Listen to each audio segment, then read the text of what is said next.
ಬಾಗಲಕೋಟೆ.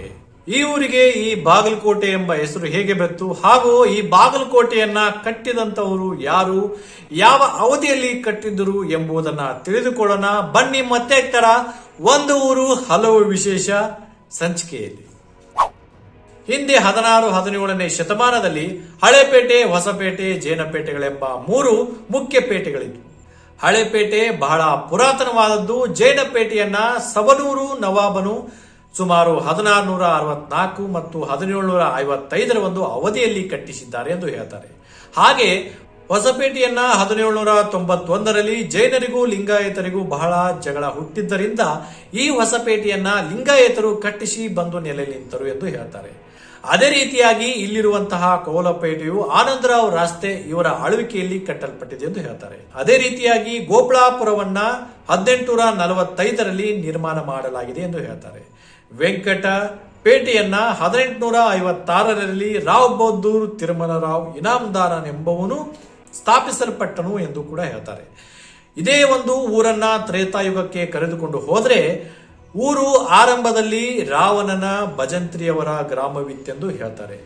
ಇದನ್ನ ಗಮನಿಸಿದರೆ ಈ ಊರು ಬಹಳ ಪುರಾತನವಾದದ್ದು ಎಂಬುದನ್ನು ನಾವು ಇಲ್ಲಿ ಗಮನಿಸಬಹುದಾಗಿದೆ. ಅದೇ ರೀತಿಯಾಗಿ ಇನ್ನೂ ಕೆಲವರು ಹೇಳುವ ಪ್ರಕಾರ ಈ ಊರು ಒಬ್ಬ ಮುಸಲ್ಮಾನನಿಂದ ನಿರ್ಮಾಣವಾಗಿದೆ ಎಂದು ಹೇಳ್ತಾರೆ.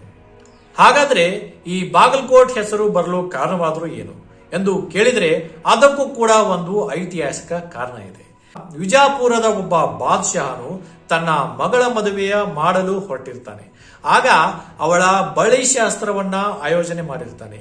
ಈ ಬಳಿ ತೊಡಿಸುವ ವೆಚ್ಚವಾಗಿ ಈ ಬಾದ್ಶಾಹ ಬಾಗಲಕೋಟೆಯನ್ನ ಕೊಟ್ಟು ಬಿಡ್ತಾನಂತೆ. ಮುಸ್ಲಿಂ ಭಾಷೆಯಲ್ಲಿ ಬಳೆಗಳಿಗೆ ಬಾಂಗಡಿ ಎಂದು ಅರ್ಥ ಬರುತ್ತದೆ. ಅದೇ ರೀತಿಯಾಗಿ ಬಳೆ ತೊಡಿಸಿದಂತಹ ಬಾಂಗಡಿ ತೊಡಿಸಿದಂತಹ ವೆಚ್ಚಕ್ಕಾಗಿ ನೀಡಿದಂತಹ ಈ ಊರಿಗೆ ಬಾಂಗಡಿ ಕೋಟ ಎಂಬ ಹೆಸರು ಬಂದಿದೆ ಎಂಬುದು ಕೂಡ ಕೆಲವರ ಅಭಿಪ್ರಾಯ. ಇದೇ ಮುಂದೆ ರೂಢಿಯಲ್ಲಿ ಬಾಂಗಡಿ ಕೋಟನಿಂದ ಬಾಗಲಕೋಟೆ ಆಗಿದೆ ಎಂದು ಕೆಲವರು ಅಭಿಪ್ರಾಯನ ಪಡ್ತಾರೆ. ಅದೇ ರೀತಿಯಾಗಿ ಬಾಗಲಕೋಟ್ ಬಾದಾಮಿ ಸೇರಿದಂತೆ ವಿಜಯನಗರ ರಾಜ್ಯಕ್ಕೆ ಬಹುಕಾಲ ಸೇರಿತ್ತು. ಮುಂದೆ ಇದು ಹೈದರಾಲಿ ಪೇಶ್ವೆ ಕೈ ಸೇರಿತ್ತು. ಬಳಿಕ ಕೊನೆಯಲ್ಲಿ ರಾಸ್ತೆಯನ ಒಂದು ಜಯಗೀರಿನೊಳಗೆ ಸೇರಿತ್ತು ಎಂಬುದು ಕೂಡ ಹೇಳ್ತಾರೆ. ಇದು ಸದ್ಯ ಜಿಲ್ಲೆಯಾಗಿರುವಂತಹ ಬಾಗಲಕೋಟ್ ಊರಿಗೆ ಹೆಸರು ಬರಲು ಕಾರಣ ಏನಾಗಿತ್ತು, ಯಾವಾಗ ಸ್ಥಾಪನೆ ಆಯಿತು ಎಂಬ ಒಂದು ಚಿಕ್ಕ ಮಾಹಿತಿ. ಒಂದು ಊರು ಹಲವು ವಿಶೇಷ. ಇನ್ನೂ ಹೆಚ್ಚಿನ ಮಾಹಿತಿಗಾಗಿ ನಮ್ಮ ಯೂಟ್ಯೂಬ್ ಚಾನೆಲ್ ಅನ್ನು ಸಬ್ಸ್ಕ್ರೈಬ್ ಮಾಡಿ. ಧನ್ಯವಾದಗಳು.